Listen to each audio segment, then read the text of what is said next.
Hello everyone, কেমন আছো সবাই? আশা করছি ভালো আছো। আমার নতুন একটা ব্লগে তোমাদের আরও একবার ওয়েলকাম। আজ ছিল জন্মাষ্টমী। জন্মাষ্টমীর দিন জন্য আমিও জন্মাষ্টমী পালন করেছি, তোমরাও অনেকে পালন করেছো। আমার এটা নিয়ে 3 বছর হলো জন্মাষ্টমী পালন করা। আর এবার কিন্তু আমি একা করছি না, আমার সাথে আমার শাশুড়িও আছে। আমরা দুজন মিলে একসাথে জন্মাষ্টমী করছি। তো এই দেখো, এখানে সব কিছু আগে রেডি করে নিচ্ছিলাম। দুধ, দই, ঘি, মধু, গঙ্গা জল সব কিছু আগে রেডি করে নিয়েছিলাম। তারপর একে একে সব কিছু দিয়ে স্নান করাবো গপুকে। আমার যেহেতু সবসময় এই ফটোতেই আমি পুজো করি কৃষ্ণ ঠাকুরকে, তো এখানে যে ছোট দেখছো এই গপুটাকে, এই গপুটাকে আমার মা বাগান থেকে নিয়ে এসছে। তাই জন্য এখানে বসে ওকেও স্নান করিয়ে দিচ্ছি।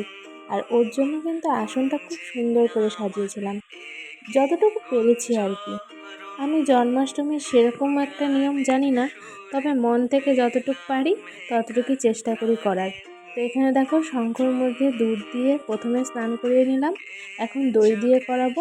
এখানে আমরা দুজন মিলে একসাথেই ঢালছি।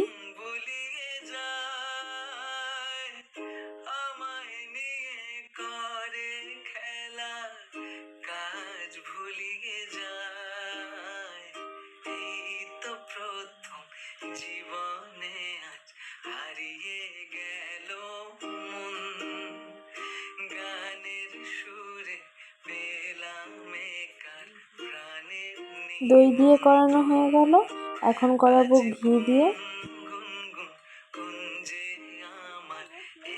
ইউটিউবে কিছু কিছু ভিডিওতে দেখছিলাম শঙ্খর মধ্যে তুলসী পাতা দিয়ে তারপর স্নান করায়, কিন্তু অনেক ভিডিওতে দেখছিলাম বাটির মধ্যে দুধ, দই, ঘি দিয়েও স্নান করাচ্ছিল।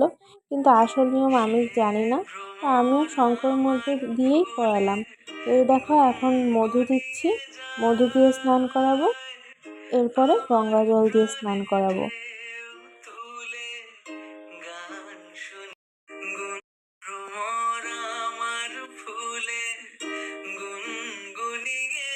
এখন দেবো গঙ্গার জল। এই গঙ্গা জলটা মহাকুম থেকে আনা হয়েছে, এটা মাসি আমাকে দিয়েছে।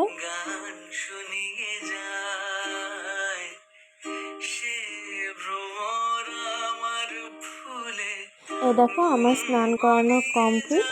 এখন আমি মুছবো, ভালো করে মুছে ওদের আসনে বসিয়ে দেবো।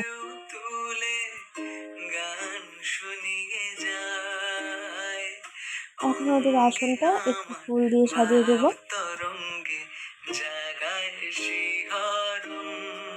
দেখো তো আমাদের বাড়ি কৃষ্ণের গেটুকে কেমন লাগছে, অবশ্যই কমেন্টে জানিও। পুরো ব্লগটা আমি করে উঠতে পারিনি, কারণ কাজ করতেই ব্যস্ত ছিলাম। তাই একদিকে ভিডিও একদিকে কাজ করা সম্ভব হচ্ছিল না। তাই যতটুকু পেরেছি ততটুকুই তোমাদের সাথে শেয়ার করছি। এখন দেখো, মা আরতি করছে, আমিও আরতি করে নিয়েছি আগে, তারপর মা করছে। এই যে আমাদের ঘরের যে ঠাকুরগুলো আছে তাকেও আরতি করে নিল। আর এখানে আমি সামান্য কিছু আয়োজন করেছিলাম, তালের বড়া, তালের ক্ষীর, তালের লুচি, সুজি, লাড্ডু আর ফল। এটা ছিল আগের দিনের ভোগ। আর পরের দিন সকালে উঠে 9টার মধ্যে আমরা ভোগ নিবেদন করেছিলাম, অন্নভোগ। সেখানে ছিল খিচুড়ি, 5 রকমের ভাজা আর লাবড়া। তো এই দেখো, এখানে জহু সকাল সকাল বসে গেট পাহারা দিচ্ছে, আর মায়ের এদিকে সবজিগুলো কেটে দিচ্ছিল। আমি সকালে জোজোর খাবারটা রেডি করে তারপর স্নানে যাচ্ছিলাম। আর সাগর সকালবেলা ঘুম থেকে উঠেই ফেস ওয়াশ করছিল, ওটাই আমি দেখাচ্ছিলাম ইয়ার্কি করে।